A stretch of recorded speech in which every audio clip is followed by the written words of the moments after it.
ಸಿದ್ದರಾಮಯ್ಯ ಏನು ಮಾಡಿದ್ದಾರೆ ಅಲ್ಪಸಂಖ್ಯಾತರಿಗೆ? ನನ್ನ ಪ್ರಶ್ನೆ. ಸರ್ಕಾರ ಬಂದರೆ ಬಜರಂಗ ದಳ ನಿಷೇಧ ಮಾಡ್ತೀವಿ ಅಂತ ಆಶ್ವಾಸನೆ ಅಲ್ಪಸಂಖ್ಯಾತರಿಗೆ ಕೊಟ್ಟಿದ್ರು, ಮಾಡಿದ್ರಾ? ನುಡಿದಂತೆ ನಡೀತೀನಿ ಅಂತ ಹೇಳ್ತಿರಲ್ಲ, ಎಲ್ಲಿ ನಮ್ಮ ಮುಸಲ್ಮಾನರ ಜೊತೆಗೆ ಅಲ್ಪಸಂಖ್ಯಾತರ ಜೊತೆಗೆ ನಡೆದಿದ್ದೀರ?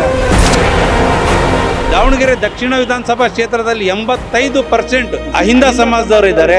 ಆ ಸಮುದಾಯದವ್ರಿಗಾದ್ರೂ ಟಿಕೆಟ್ ಕೊಡ್ಬೋದಾಗಿತ್ತಲ್ಲ.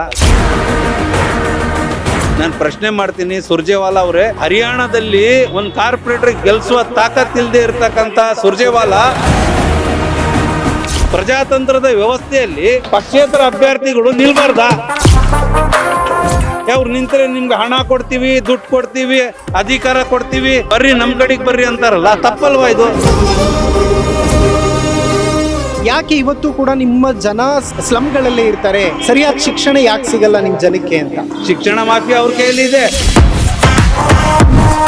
ಹಾಸ್ಪಿಟಲ್ ಮಾಫಿಯಾ ಅವ್ರ ಕೈಯಲ್ಲಿದೆ. ಈ ಮಾಫಿಯಾ ಅನ್ಬಿಟ್ರಲ್ಲ ಸರ್, ಹೆಂಗೆ ಸರ್? ಹೌದು, ಮತ್ತೇನು ಹೇಳ್ಬೇಕು? 2028ರಲ್ಲಿ ನೋಡೋಣ, 2033ರಲ್ಲಿ ನೋಡೋಣ ಅಂದಿದ ತಕ್ಷಣ ಯಾಕೆ ಸೈಲೆಂಟ್ ಆಗ್ಬಿಡ್ತಾರೆ ನಿಮ್ಮ ಹುಡುಗರೆಲ್ಲ? ಒಂದು ಕೂಗನ್ ಕೊಡುತ್ತೆ ಕಾಂಗ್ರೆಸ್ ಹಟಾವ್ ಅಂತ ಹೇಳಿ. ಯಾನ್ ಬಿಜೆಪಿ ಬರ್ಲಿ ಯಾವನ್ ಬರ್ಲಿ, ನಾವೇನ್ ಮಾಡೋಣ ತಗೊಂಡು ಬಿಜೆಪಿ ಎದುರಿಸಿ ಎಲ್ಲಿ ತನಕ ನಮ್ಮ ಮತ ತಗೊಂತೀರಾ ನೀವು? ರೇ ಮಿಸ್ಟರ್ DK ಶಿವಕುಮಾರ್, ನಿಮ್ದು ಎಷ್ಟು ಶಾಸಕರು ಇದ್ದಾರೆ? ನಿಮ್ ಸಂಖ್ಯೆ ಎಷ್ಟಿದೆ? ಮತ್ತೆ ಯಾಕೆ ಘೋಷಣೆ ಆಗ್ತೀರಾ ಸರ್ವರಿಗೂ ಸಮಪಾಲು ಸರ್ವರಿಗೂ ಸಮಬಾಳು? ಮುಸಲ್ಮಾನರು ಯಾಕೊಂದು ಸ್ವಲ್ಪ ತಣ್ಣಗಾಗ್ಬಿಟ್ರು ಅನ್ನಿಸ್ತಿದೆ ಈ ಕಾಂಗ್ರೆಸ್ ವಿರುದ್ಧದ ಹೋರಾಟದಲ್ಲಿ. ಸದ್ಯಕ್ಕೆ ಬೂದಿ ಮುಚ್ಚಿದ ಕೆಂಡ ಇದು. ಆ ಕೆಂಡ 9ನೇ ತಾರೀಕಿಗೆ ಕಾಣಿಸುತ್ತೆ. ಈ ಕಾರ್ಯಕ್ರಮದ ಪ್ರಾಯೋಜಕರು ವಿನಯ್ ಕುಮಾರ್ ತರೀಕೆರೆ, ಮಹಾಪ್ರಧಾನ ಕಾರ್ಯದರ್ಶಿ, ಬೆಂಗಳೂರು ಕೇಂದ್ರ ಲೋಕಸಭಾ ಕ್ಷೇತ್ರ, ಯುವ ಜನತಾ ದಳ. ಅಭಯಾನಲ್ಲಿ ಇವತ್ತಿನ ಗೋಲ್ಡ್ ಪ್ರೈಸ್ ಚೆಕ್ ಮಾಡಿದ್ಯಾ? ಇಲ್ಲ. ಅಭಯಾನಲ್ಲಿ ಗೋಲ್ಡ್ ಸೇಲ್ ಮಾಡು, ಗೋಲ್ಡ್ ಇಂಟ್ರೆಸ್ಟ್ ಸೇವ್ ಮಾಡು. 8861 600 600. ಸರ್, ಈ 25 ಅಭ್ಯರ್ಥಿಗಳ ಪೈಕಿ ದಾವಣಗೆರೆ ದಕ್ಷಿಣ ಉಪಚುನಾವಣೆಯಲ್ಲಿ ಏಕ ಮಹಿಳಾ ಅಭ್ಯರ್ಥಿಯಾಗಿ ಹೊರಹೊಮ್ಮಿದ್ದಾರೆ ನನ್ನ ಹಿರಿಯ ಸೋದರಿ ಜಬೀನಪ್ಪ ಅಂತ ಹೇಳಿ. ಇವರು CAA NRC ವಿರುದ್ಧ ಏನು ಹೋರಾಟ ನಡೀತು, ಇಮಾಮ್ ಅಹಮದ್ ರಜಾ ಪಾರ್ಕ್ ಅಲ್ಲಿ ಶಾಹೀನ್ ಬಾಗ್ ಮಾದರಿ ಹೋರಾಟ ನಡೀತಲ್ಲ, ಅದರ ಮುಂಚೂಣಿಯ ನಾಯಕತ್ವವನ್ನು ವಹಿಸಿದ್ರು. ಅದರಲ್ಲಿ ದಿವಸಕ್ಕೆ 8-10 ಸಾವಿರ ಮಹಿಳೆಯರನ್ನ ಸೇರಿಸ್ಕೊಂಡು 60 ದಿವಸಗಳ ಹೋರಾಟ, ನಿರಂತರ ಹೋರಾಟದಲ್ಲಿ ಭಾಗವಹಿಸಿದ್ರು ನನ್ನ ಸೋದರಿ ದಾವಣಗೆರೆಯಲ್ಲಿ. ಆಮೇಲೆ ಯಾವುದೇ ರೀತಿಯ ಕೇಂದ್ರ ಸರ್ಕಾರ ಅಲ್ಪಸಂಖ್ಯಾತರ ವಿರುದ್ಧ ಧೋರಣೆ ತೆಗೆದುಕೊಂಡು ಏನಾದರೂ ಕಾನೂನುಗಳನ್ನು ತಂದರೆ ಅದಕ್ಕೆ ವಿರುದ್ಧವಾಗಿ ನನ್ನ ಸೋದರಿ ಅನೇಕ ಮಹಿಳೆಯರಿಗೆ ಸಂಘಟನೆ ಮಾಡಿ ಹೋರಾಟ ಮಾಡಿರ್ತಕ್ಕಂಥದ್ದನ್ನು ನಿರ್ದೇಶನ ಇದೆ. ಅದೇ ರೀತಿ ನಾನು ಕೂಡ ಒಬ್ಬ ಹೋರಾಟಗಾರ, ಸಾಮಾಜಿಕ ಹೋರಾಟಗಾರ, ಅನೇಕ ಹೋರಾಟಗಳಲ್ಲಿ ಭಾಗವಹಿಸಿದ್ದೀನಿ. ಬಾಬಾ ಬುಡನ್ಗಿರಿ ಬಚಾವ್ ಆಂದೋಲನದಲ್ಲಿ ನಾನು ಗೌರಿ ಲಂಕೇಶ್ ಅವ್ರ ಜೊತೆಗೆ ಅರೆಸ್ಟ್ ಆಗಿದ್ದೆ. ನಮ್ಮ ಹಿನ್ನೆಲೆ ಇದೆ, ದಾವಣಗೆರೆ ನಗರದಲ್ಲಿ ಹಿನ್ನೆಲೆ ಇದೆ. ನಮ್ಮ ಹಿನ್ನೆಲೆ ಇರೋದ್ರಿಂದ ನಮಗೆ ಈ ಒಂದು 2 ಅಭ್ಯರ್ಥಿಗಳ ಮಧ್ಯೆ ರಾಷ್ಟ್ರೀಯ ಪಕ್ಷಗಳು ಕಾಂಗ್ರೆಸ್ ಮತ್ತು BJP 2 ಅಭ್ಯರ್ಥಿಗಳು ಬಹಳಷ್ಟು ಕೋಟ್ಯಾಧಿಪತಿಗಳಾಗಿದ್ದಾರೆ. ಅದರ ನಡುವೆ ನನ್ನ ಸೋದರಿ, ನಾವು ಬಡವ್ರ ಜೊತೆಗೆ ಕೆಲಸ ಮಾಡ್ತೀವಿ. 30 ಸ್ಲಮ್ ಏರಿಯಾಗಳಿದ್ದಾವೆ. 30 ಸ್ಲಮ್ ಏರಿಯಾದ ಜನರು, ಈ ಕ್ಷೇತ್ರದ ಮಹಿಳೆಯರು ಮನಸ್ಸು ಮಾಡಿದರೆ 15,000 ಲೀಡಲ್ಲಿ ನನ್ನ ಸೋದರಿ ಗೆಲ್ತಾರೆ ಅಂತಕ್ಕಂಥ ವಿಶ್ವಾಸ ಇದೆ ಸರ್. ಈಗ ಸಿದ್ದರಾಮಯ್ಯ ಅವ್ರು ಬಿಟ್ರೆ ಮುಸಲ್ಮಾನರಿಗೆ ಅಷ್ಟು ಸಪೋರ್ಟ್ ಮಾಡುವಂತ ನಾಯಕರು ಯಾರು ಇಲ್ಲ ಅನ್ನೋದಿದೆಯಪ್ಪ. ಬೇರೆ ಬೇರೆಯವ್ರು ಮತ್ತೆ ಬರ್ತಾರೆ, ಅವ್ರು ಬಿಟ್ರೇನು ಒಳಗಿದಾರೇನು? ಅವ್ರು ಸಿದ್ದರಾಮಯ್ಯ ಇದಾರಂತ ಅವ್ರು ಇದ್ದಾರೆ. ಇಲ್ಲ, ಸಿದ್ದರಾಮಯ್ಯ ಅವ್ರು ಏನು ಮಾಡಿದ್ದಾರೆ? ಸಿದ್ದರಾಮಯ್ಯ ಏನು ಮಾಡಿದ್ದಾರೆ ಅಲ್ಪಸಂಖ್ಯಾತರಿಗೆ? ನನ್ನ ಪ್ರಶ್ನೆ. ಇದು 5 ಕಾರ್ಯಕ್ರಮ ಕೊಟ್ಟಿದ್ದಾರಲ್ಲ, ಎಲ್ಲ ಸಮುದಾಯದವ್ರಿಗೆ ಕೊಟ್ಟಿದ್ದಾರೆ. ಅವ್ರು ಸಿದ್ದರಾಮಯ್ಯನವರು ಮ್ಯಾನಿಫೆಸ್ಟೋದಲ್ಲಿ ಏನು ಹೇಳಿದರು?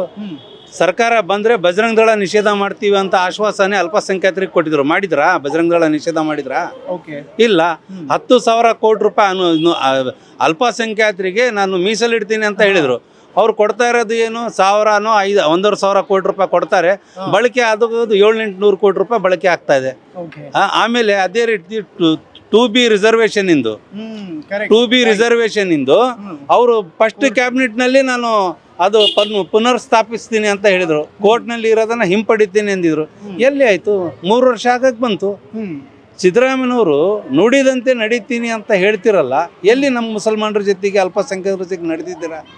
ನಿಮಗೆ ಅಲ್ಪಸಂಖ್ಯಾತರು, ಹಿಂದುಳಿದವರು, ದಲಿತರು, ಶೋಷಿತರ ಪರ್ವ ಅಂತ ಹೇಳುವಂಥ ಸಿದ್ದರಾಮಯ್ಯನವರೇ ದಾವಣಗೆರೆ ದಕ್ಷಿಣ ವಿಧಾನಸಭಾ ಕ್ಷೇತ್ರದಲ್ಲಿ 85% ಅಹಿಂದ ಸಮಾಜದವ್ರು ಇದ್ದಾರೆ. ಇಲ್ಲಿ ಕೇವಲ ಮುಸಲ್ಮಾನರ ಪ್ರಶ್ನೆ ಅಲ್ಲ, ಆ ಸಮುದಾಯದವ್ರಿಗಾದ್ರೂ ಟಿಕೆಟ್ ಕೊಡ್ಬೋದಾಗಿತ್ತಲ್ಲ. ಅವಕಾಶ ವಂಚಿತ ಪಂಚಮಶಾಲಿ ಸಮಾಜ ಇದೆ ವೀರಶೈವರಲ್ಲಿ, ಅವ್ರಿಗಾದ್ರೂ ಅವಕಾಶ ಕೊಡಬೇಕಾಗಿತ್ತಲ್ಲ. ಇಲ್ಲ, ಒಂದು ಶಾಸಕರು ಇಲ್ಲ, ಕುರುಬ ಸಮುದಾಯದವರು ಒಂದು ಶಾಸಕರು ಇಲ್ಲ ಈ ಜಿಲ್ಲೆಯಲ್ಲಿ, ಅವ್ರಿಗಾದ್ರೂ ಅವಕಾಶ ಕೊಡಬೇಕಾಗಿತ್ತಲ್ಲ. ಯಾಕೆ ಮತ್ತೆ ಒಂದು ಬಂಡವಾಳಶಾಹಿಯ ಪರವಾಗಿ ನೀವು ನಿಂತಿದ್ದೀರಾ?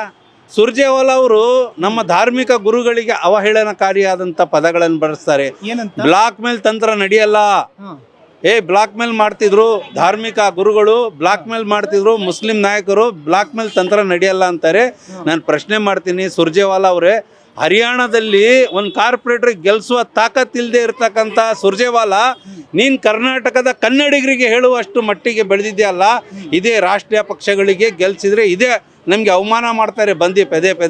ಅಲ್ಲೆಲ್ಲೋ ಹರಿಯಾಣದಿಂದ, ನಾರ್ತ್ ಇಂಡಿಯಾದಿಂದ ಬಂದು ದಾವಣಗೆರೆ ದಕ್ಷಿಣದ ಮೇಲೆ ಇವರು ಆಡ್ತೀನಿ ಆಗುತ್ತಾ? ಅಲ್ಲ ಸ್ವಾಮಿ, ಒಂದು 25 ವರ್ಷ ಹುಡುಗ, ಇನ್ನು ಕ್ರಿಕೆಟ್ ಆಡುವ ಹುಡುಗಕ್ಕೆ ತೊಗೊಂಡ್ಬಂದು ನಿಲ್ಲಿಸಿ ಅವ್ರಿಗೆ ಗೆಲ್ಲಿಸಲೇಬೇಕು ಅಂತ ಒತ್ತಾಯ ಹಾಕ್ತಾ ಇದಾರಲ್ಲ, ಇದೆಷ್ಟು ಸರಿ? ಪ್ರಜಾತಂತ್ರದ ವ್ಯವಸ್ಥೆಯಲ್ಲಿ ಪಕ್ಷೇತರ ಅಭ್ಯರ್ಥಿಗಳು ನಿಲ್ಬಾರ್ದಾ?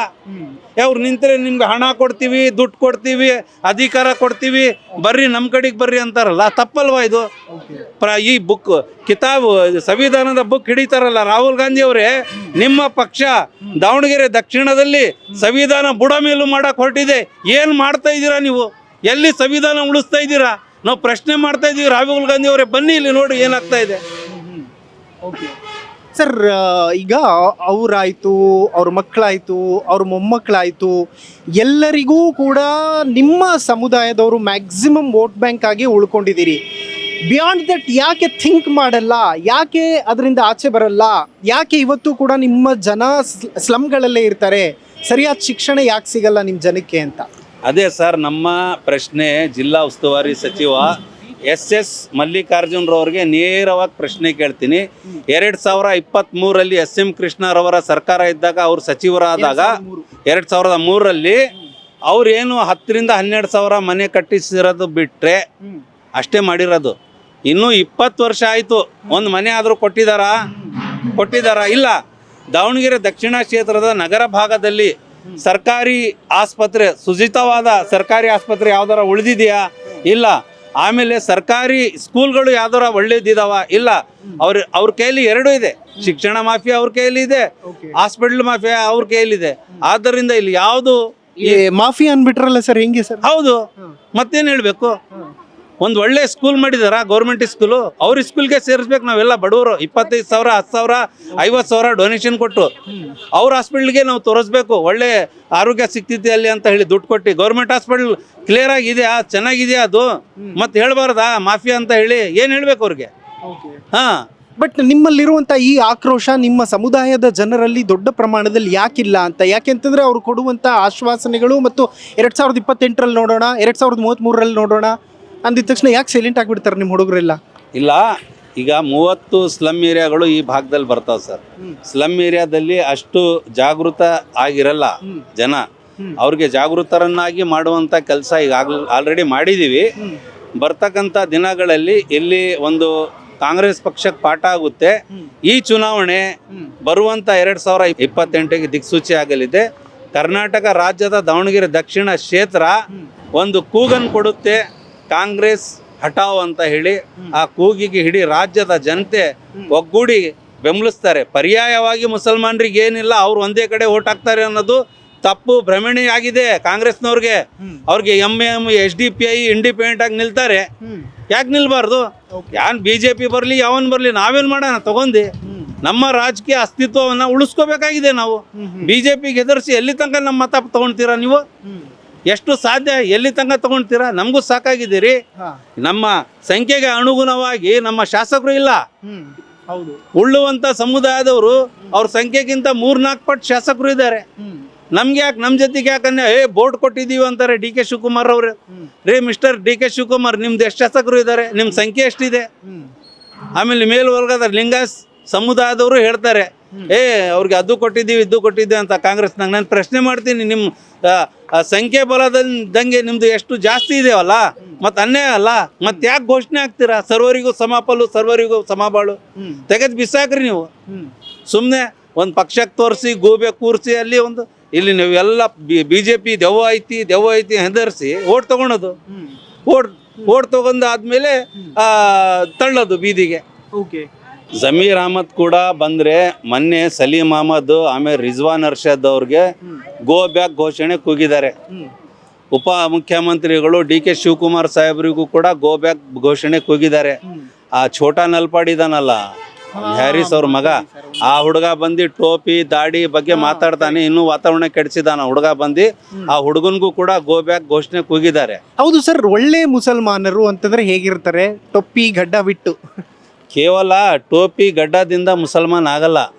ಒಳ್ಳೇದು ಕೆಟ್ಟದ್ದು ಅಂತ ಹೇಳಬೇಕಾಗಿರೋದು ನಮ್ಮ ಧಾರ್ಮಿಕ ಗುರುಗಳು. ಅವನು ರಾಜಕೀಯ ಹುಡುಗ ಬಂದು ಹೇಳ್ತಾ ಇದ್ದಾನಲ್ಲ, ಇದೆಲ್ಲ ಒಪ್ಪಕ್ಕಾಗಲ್ಲ. ಅದೇ ರೀತಿ ಪಾಪ ಇಮ್ರಾನ್ ಪಾಷಾ ಹೋರಾಟಗಾರ ಬೆಂಗಳೂರದವನು, ಅವನೇ ಅಂತ ಕೇಳ್ತಾನೆ. ಇಮ್ರಾನ್ ಪಾಷಾ ಇಮ್ರಾನ್ ಪಾಷಾ ಅವ್ರ ಫಾದರ್ 3 ಸತಿ, ಆರಿಫ್ ಪಾಷಾ 3 ಸತಿ ಕಾರ್ಪೊರೇಟ್ರು, ಅವ್ರ ತಾಯಿ 1 ಸತಿ ಕಾರ್ಪೊರೇಟ್ರು, ಇಮ್ರಾನ್ ಪಾಷಾ 1 ಸತಿ ಕಾರ್ಪೊರೇಟ್ರು, ಸ್ಥಾಯಿ ಸಮಿತಿ 2 ಸತಿ ಅಧ್ಯಕ್ಷ. ಅನೇಕ ಹೋರಾಟಗಳಲ್ಲಿ ಪ್ರಗತಿಪರ ಚಿಂತಕ ಜೊತೆಯಲ್ಲಿ ಒಗ್ಗೂಡಿ ಹೋರಾಟ ಮಾಡ್ತಾರೆ ಇಮ್ರಾನ್ ಪಾಷಾ ಅವರು. ಅಂದ್ರೆ ನಿಮ್ಮ ಸಮುದಾಯದಲ್ಲೇ ಒಂದು ಕಡೆ ಕ್ಲಾರಿಟಿ ಇಲ್ಲ ಅನ್ನೋದಾ? 100% ಕ್ಲಾರಿಟಿ ಇದೆ ಸಮುದಾಯದಲ್ಲಿ. ಇದೆಲ್ಲ ಏನು ನಡೀತಾ ಇದೆ ಒರಿಜಿನಲ್ ಹೇಳಬೇಕಂದ್ರೆ, ಶಾಮನೂರು ಶಿವಶಂಕರಪ್ಪನವರ ಒಡೆತನದ ಬ್ಯಾಂಕ್ಗಳಲ್ಲಿ ಓಡಿಗಳನ್ನು ತಗೊಂಡಿರ್ತಕ್ಕಂಥ ಶ್ರೀಮಂತರು ಅವ್ರ ಜೊತೆಗಿದ್ದಾರೆ. ಅವರ ಕಾರ್ಖಾನೆಗಳಲ್ಲಿ, ಅವರ ಫ್ಯಾಕ್ಟ್ರಿಗಳಲ್ಲಿ ಸ್ವಲ್ಪ ಕೆಲಸ ಮಾಡುವಂಥ ಕಾರ್ಮಿಕರು ಇದ್ದಾರೆ. ಅವರನ್ನು ಹೊರತುಪಡಿಸಿ ಇಂಥ ಬಡವರು ಎಲ್ಲ ಸ್ಲಮ್ ಏರಿಯಾದಲ್ಲಿರೋರು, ಇವರೆಲ್ಲ ಅಲ್ಪಸಂಖ್ಯಾತರು, SC ಹಿಂದುಳಿದ ಸಮುದಾಯಕ್ಕೆ ಸೇರಿದವರು. ಇವ್ರಿಗೆ ಕೇಳ್ರಿ, ಇವ್ರು ದುಡ್ಡಿಗೋಸ್ಕರ ಬರ್ತಾ ಇದ್ದಾರೇನು? ನಮ್ಮ ಆ ಸಮುದಾಯ ದುಡ್ಡು ಕೊಟ್ಟಿಲ್ರಿ ನಿಮ್ಗೆ ಬರಕ್ಕೆ? ಇಲ್ರಿ, ಸುಳ್ಳು ಹೇಳಂಗಿಲ್ರಿ. ಅವ್ರು ನಮಗೆ ಬೇಕಾದವ್ರ ಕರ್ಕೊಂಬಂದಾರ್ರಿ. ನಮಗೆ ಅವ್ರಿಗೆ ಓಟ್ ಹಾಕ್ತೀರಿ ನೀವು? ಹಾಕ್ತಾವ್ರಿ. ಯಾಕೆ ಹಾಕ್ತೀರಿ? ಅಕ್ಕರ್ ಬೇಕಾರ್ರಿ. ಬೇಕ್ರಿ. ಹೌದ್ರಿ. ಯಾರು ಗೆಲ್ತಾರ್ರಿ? ಯಾರು ಗೆಲ್ತಾರೆ? ಅವರೇ ಗೆಲ್ಲೋದು. ಯಾಕೆ ಗೆಲ್ತಾರೆ? ಒಂದೇ ಒಣೆ ತಾಯಿ ಮಕ್ಕಳು ತಳಿದ್ರೆ ಅದಕ್ಕೆಲ್ಲ ಗೆಲ್ತಾರೆ. ನಿಮ್ಗೆ ರೊಕ್ಕ ಬಿಡ್ರಿ. ನಮಗೆ ರೊಕ್ಕ ಕೊಟ್ಟಿಲ್ಲ ಅವ್ರು. ನಾವು ವಿಶ್ವಾಸದಿಂದ ಬಂದಿರೋದು, ರೊಕ್ಕಕ್ಕೆ ಬಂದಿಲ್ಲ ನಾವು. ನಮಗೆ ಏನಾರ ಒಂದು ಇದು ಮಾಡ್ಬೇಕು. ರೊಕ್ಕಕ್ಕೆ ಯಾರು ಬರಲ್ಲ. ನಮ್ಗೆ ಏನಾರ ಒಂದು ವ್ಯವಸ್ಥೆ ಮಾಡ್ಬೇಕು. ಏನ್ ಅನ್ಸುತ್ತೆ ಅವ್ರ ಧೈರ್ಯ?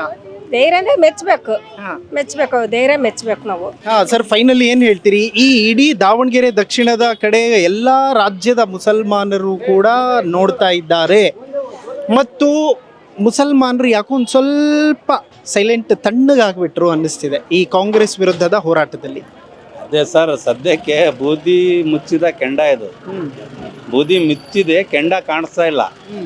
ಆ ಕೆಂಡ 9ನೇ ತಾರೀಕಿಗೆ ಕಾಣಿಸುತ್ತೆ.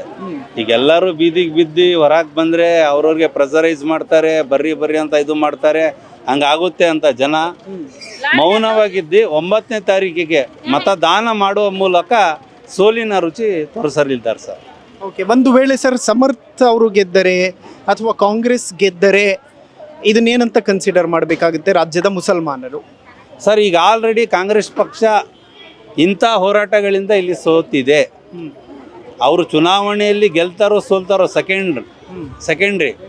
ಇಂಥ ಬಡವರು ಜಾಗೃತರಾಗಿದ್ದಾರಲ್ಲ, 2028ಕ್ಕೆ ಇಡೀ ರಾಜ್ಯ ಇದು ಗುರ್ತರಿಸುತ್ತೆ. ಅವ್ರ ಹಣ ಬಲ, ತೋಳ್ ಬಲದಿಂದ ಗೆಲ್ತಾರೆ ಸೋಲ್ತಾರೆ ಸೆಕೆಂಡ್ರಿ. 28ಕ್ಕೆ ಈ ಹೋರಾಟಗಳು ಏನು ನಡೀತಾ ಇದಲ್ಲ, ಇದರ ಪ್ರಭಾವ ಬೀಳುತ್ತೆ. ಇದು ಚುನಾವಣೆ ಅಲ್ಲ ಸರ್, ನಾವು ಮಾಡ್ತಾ ಇರೋದು ಇದು ಒಂದು ಹೋರಾಟ. ಈ ಹೋರಾಟ ಏನು ಹೋರಾಟ ಅಂತ ಹೇಳಿದರೆ, ಅಲ್ಪಸಂಖ್ಯಾತರ, ಹಿಂದುಳಿದವರ, ದಲಿತರ, ಶೋಷಿತ ಸಮುದಾಯದವರ ಧ್ವನಿಯಾಗಿ ಹೋರಾಟ ಮಾಡ್ತಾ ಇದ್ದೀವಿ. ಇದರ ಭಾಗವಾಗಿ ನಾವು ಗೆಲ್ತೀವೋ ಸೋಲ್ತೀವೋ, ಹೋರಾಟ ಗೆದ್ದಿದೆ ಸರ್, ಕಾಂಗ್ರೆಸ್ ಪಕ್ಷ ಸೋತಿದೆ. ನಮ್ಮ ಫಾದರು ಇಂದಿರಾ ಗಾಂಧಿರವರ ಎಮರ್ಜೆನ್ಸಿಯ ವಿರುದ್ಧ ಹೋರಾಟ ಮಾಡಿರ್ತಕ್ಕಂಥ ನಮ್ಮ ತಂದೆ, ಆ ಎಮರ್ಜೆನ್ಸಿ ವಿರುದ್ಧ ಹೋರಾಟ ಮಾಡಿ ಜೈಲಾಗಿ ಇದ್ದಂಥ ನಮ್ಮ ತಂದೆ T. ಯೂಸುಫ್ ಸಾಬ್ ಮಕ್ಕಳು ನಾವು ಇಟ್ಟ ಹೆಜ್ಜೆ ಯಾವ ಕಾರಣಕ್ಕೆ ಹಿಂದೆ ತಕ್ಕಣಲ್ಲ. ಒಂದ್ಸತಿ B.Pharm ಹಾಕಿದರೆ ಯಾವ ಚುನಾವಣೆಯಲ್ಲೂ ಕೂಡ ಹಿಂದೆ ಸರಿದಿಲ್ಲ. ನಮ್ಮದೇ ಆದಂಥ ಒಂದು ಸಿದ್ಧಾಂತ ಇದೆ. ನಾವು ಜಯಪ್ರಕಾಶ್ ನಾರಾಯಣ್ ಅವ್ರಿಗೆ ಓದಿದ್ದೀವಿ, ನಾವು ರಾಮ್ ಮನೋಹರ್ ಲೋಹಿಯಾ ಅವ್ರಿಗೆ ಓದಿದ್ದೀವಿ, ನಾವು ಕರ್ಪೂರಿ ಠಾಕೂರ್ ಅವ್ರಿಗೆ ಓದಿದ್ದೀವಿ, ನಾವು ಗೋಪಾಲ್ ಗೌಡ್ರಿಗೆ ಓದಿದ್ದೀವಿ. ಹಾಗಾಗಿ ಯಾವ ಕಾರಣಕ್ಕೆ ನಾವು ಸಿದ್ಧಾಂತಿಕವಾಗಿ ಇರ್ತಕ್ಕಂಥವ್ರಿಗೆ ಅವರಲ್ಲಿ ಎಷ್ಟು ಹಣ ಇದ್ರು ಕೊಟ್ಟರು ಯಾವ ಕಾರಣಕ್ಕೂ ಮಾರಾಟ ಆಗಲ್ಲ. ಕಲ್ಲಂಗಡಿ ಹಣ್ಣು. ಎಷ್ಟನೇ ನಂಬರ್ ಹೇಳ್ಬಿಡಿ ಇದನ್ನ. ಇದು ಕ್ರಮ ಸಂಖ್ಯೆ 16. ಕಲ್ಲಂಗಡಿ ಹಣ್ಣಿನ ಗುರುತು ನಮ್ಮ ಸಿಸ್ಟರ್ ಅವ್ರದ್ದು. ಎಲ್ಲ ಮತದಾರರಲ್ಲಿ ಮನವಿ, ಅವ್ರಿಗೆ ಗೆಲ್ಲಿಸ್ಕೊಡ್ಬೇಕು ಅಂತ ವಿನಂತಿಸ್ತೇನೆ.